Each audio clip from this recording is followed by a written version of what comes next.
আমাদের এই ছাদটি ঢালাইয়ের জন্য প্রস্তুত হয়ে গেছে। অলরেডি দেখেন ইলেকট্রিক লাইনগুলো করা হয়ে গেছে। ইলেকট্রিক লাইনের কিছু কথা বলবো আপনাদের সাথে ইলেকট্রিক লাইন নিয়ে। যাই হোক, আমি আগে দেখাই আমাদের ছাদটা, মানে ঢালাইয়ের আগে কি কি কাজ করা লাগে। দেখেন, বিমের দুই সাইডে আমরা কিন্তু 1.5 ইঞ্চি ব্লক দিয়ে নিছি। এখানে দেখেন বিমের যে জায়গায় হয়তো বা আপনার চাপ বেশি হবে বা হয়তো ক্লিয়ার কম আছে, সেই জায়গায় আপনারা এরকম ব্লক দিয়ে নেবেন। আর ছাদের ব্লকটা কিন্তু আমাদের 1 ইঞ্চি, ছাদের ব্লকটা কিন্তু 1 ইঞ্চি। আর আমাদের হাই ব্লকটা আছে 3 ইঞ্চি। এই হাই ব্লকটা 3.25 ইঞ্চি আছে, 3 ইঞ্চিতে একটু কম আছে, 200টা কম আছে, 3.25 ইঞ্চি আছে। আর আমাদের ছাদটা ঢালাই হবে 5 ইঞ্চি, ফুল 5 ইঞ্চি। মানে আমাদের এটা ফাইনাল ছাদ, চিলাকোটার ছাদ আর কি, সিঁড়ি ঘরের যে ছাদটা হয় সেই ছাদটা। এখানে কিন্তু আমাদের এই ছাদের পানি যে কোনো এক পাশে নিয়ে আসতে হবে। এই পাশ থেকে আমাদের পানিটা এই পাশে চলে আসবে। সেজন্য কিন্তু আমরা এখানে যে সাইডে যে 5 ইঞ্চি 6 ইঞ্চি কাট মারছি, 6 ইঞ্চি কাট মারলে আমাদের 5 ইঞ্চি বের হয়ে থাকে। সেক্ষেত্রে আমরা কিন্তু দিয়ে আর একটা করে কাট মেরে দিয়েছি, এই কারণে যাতে আমাদের ঢালাইটা যেন এই পাশে 6 ইঞ্চি হয়, এই পাশে যেন 5 ইঞ্চি হয়। আর এই কাঠটা কিন্তু আমরা বোর্ডে শিটের বা শাটারিংয়ের উপর দিয়ে মারছি। দেখেন, দেখা যাচ্ছে এই কাঠটা কিন্তু 6 ইঞ্চি আছে অলরেডি। আর এটা কিন্তু নিচ দিয়ে মারছি আমরা এই পাশে, এটা কিন্তু নিচ দিয়ে মারা হয়েছে। এটা কিন্তু 5 ইঞ্চি কাঠ, 5 ইঞ্চি হাইট হয়ে আছে, 6 ইঞ্চি কাঠ। আর ইলেকট্রিক লাইন দেখেন অনেক জায়গায় দেখা যায় যে ইলেকট্রিক লাইনের নিচে হয়তো পেপার কাগজ বা আপনার একটু বালি দিয়ে রাখে।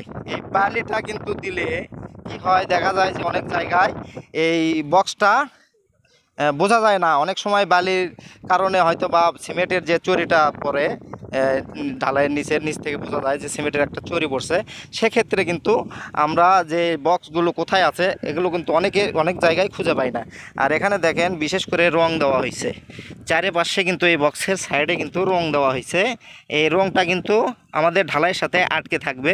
এই রংটা কিন্তু নিচে থাকলেও বোঝা যাবে। আমি আপনাদেরকে দেখাবো যে রংটা কিভাবে আটকে থাকে। আর এখানে যে আমরা ছাদটা যে ক্লিয়ার করছি, এখানে দেখেন পাতির টানা দেওয়া হচ্ছে। এই বিমে কিন্তু এখানে কিন্তু প্রায় 1 ফিট পর পর এই পাতির টানাগুলো দেওয়া হয়েছে। আর সাইডে কাঠের সাইডে, যাই হোক আমরা এগুলো দেই নাই, মালিক দিছে, তবে দেওয়া উচিত। দেখেন কাঠের সাইডে যে কোনো জায়গায় জোড়া পড়ছে, এখানে কিন্তু একটা কস্টেপ মেরে দেওয়া হয়েছে। দেখেন এই মালিক খুবই কাজের বিষয়ে অভিজ্ঞ, মানে ইনি কাজ সম্বন্ধে অনেক কিছু ভালো বোঝেন। এই কাঠের জোড়াটা দেখেন, হয়তো বা আমরা শীট মেরে দিতাম, হয়তো ঢালাইয়ের কারণে, ঢালাই তাড়াতাড়ি করার কারণে এই জন্য কিন্তু মালিক নিজে এই টেপগুলো মেরে দিয়েছে। যেগুলো জায়গায় পলিথিনের জোড়া আছে মোটামুটি, সেগুলো জায়গায়ও কিন্তু টেপ মেরে দিয়েছে। দেখেন সেগুলো জায়গায়ও টেপ মেরে দেওয়া হয়েছে।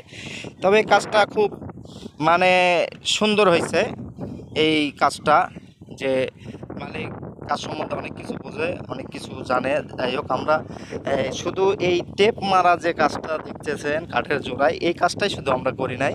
তাছাড়া যেগুলো কাজ আমাদের সেগুলো কিন্তু আমরা অলরেডি কমপ্লিট করে ফেলছি। এখানে দেখেন সব কিছু কমপ্লিট করা হয়েছে। এই রডগুলো বের করা হয়েছে, বের করে রাখা হয়েছে এই কারণে, হয়তোবা মহাজন এখানে হয়তোবা একটু শর্ট কলম দিয়ে অন্য কিছু করতে পারে, বা এটা যেহেতু স্কুলের কাজ হচ্ছে এখানে ব্যানারও দিতে পারে, বা আপনার এখানে সোলার লাগাতে পারে। যেহেতু সোলার লাগানোর কথা চলছিল, এই জন্য কিন্তু রডগুলো মোটামুটি বের করে রাখছে, যে এখানে হয়তোবা হালকা করে 5 ইঞ্চি বা 7 ইঞ্চি এরকম ঢালাই করে দিয়ে সেখানে কিন্তু কলমগুলো উঠাইতে পারে। আর ব্লকগুলো কিন্তু আমাদের অলরেডি দেওয়া শেষ হয়েছে, দেওয়া হয়েছে।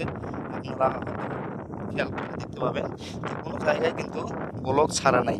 ব্লকটা একটু ঘন করে দেওয়া হয়েছে, ইঞ্জিনিয়ার সাহেব আমাদেরকে ব্লকটা ঘন করে দিতে বলছে। ব্লকটা দেওয়া দেখেন আপনারা।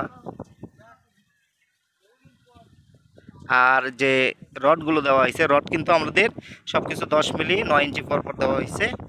আর আমাদের এক্সট্রা টপটা যেটা মাঝখানে পড়ছে, মাঝখানে হয়তো বা আপনারা কমেন্ট করতে পারেন যে এখানে এখানে যে বিমটা দেওয়া হয়েছে, নিচে কিন্তু বিম নাই, এখানে কিন্তু বিমটা দেওয়া হয়েছে, কনসেল বিম করা হয়েছে আমাদের কিন্তু। তাছাড়া বিমটা কিন্তু মোটামুটি 12 ইঞ্চি নিচে ঝুলছে এবং উপরে 5 ইঞ্চি ঢালাই হবে।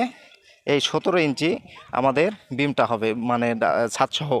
আর এই কনসেল বিমটা দেওয়ার উদ্দেশ্য যে এখানে যদি ভবিষ্যতে পানির ট্যাঙ্কি যদি রাখে কোনো জায়গায়, বা হয়তো বা পানির ট্যাঙ্কি রাখলে তো অবশ্যই এরকম বিমের উপর রাখতে হবে। আর এখানেও যদি মানে গ্যাপটা বড় হওয়ার কারণে যদি এই পাশেও যদি পানির ট্যাঙ্কি বা এই পাশে যদি পানির ট্যাঙ্কি রাখে, সেক্ষেত্রে আমরা এই কনসেল বিমটা করছি। আর পানির ট্যাঙ্কি কিন্তু এখানে রাখলেই সবচেয়ে ভালো। দেখেন আপনারা অনেক সময় অনেকে প্রশ্ন করেন যে আমরা যে বিমটা বা আমরা যে ছাদের চিলাকোটা ছাদের উপর যে পানির ট্যাঙ্কিটা রাখবো কোথায় রাখবো, এরকম জায়গায় আপনারা রাখতে পারেন পানির ট্যাঙ্কিটা।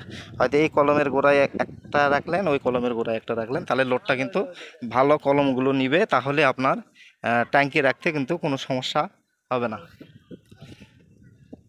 ঠিক আছে, ধন্যবাদ সবাইকে আমাদের সাথে থাকার জন্য, ভিডিওটি দেখার জন্য।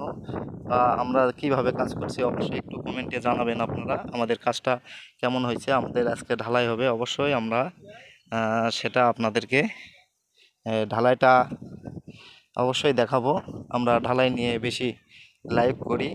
আমি ভিডিওটা অবশ্য ঢালাইয়ের হয়তো বা পরেও ছাড়তে পারি, আপনারা ঢালাইটা লাইভে দেখতে পাবেন।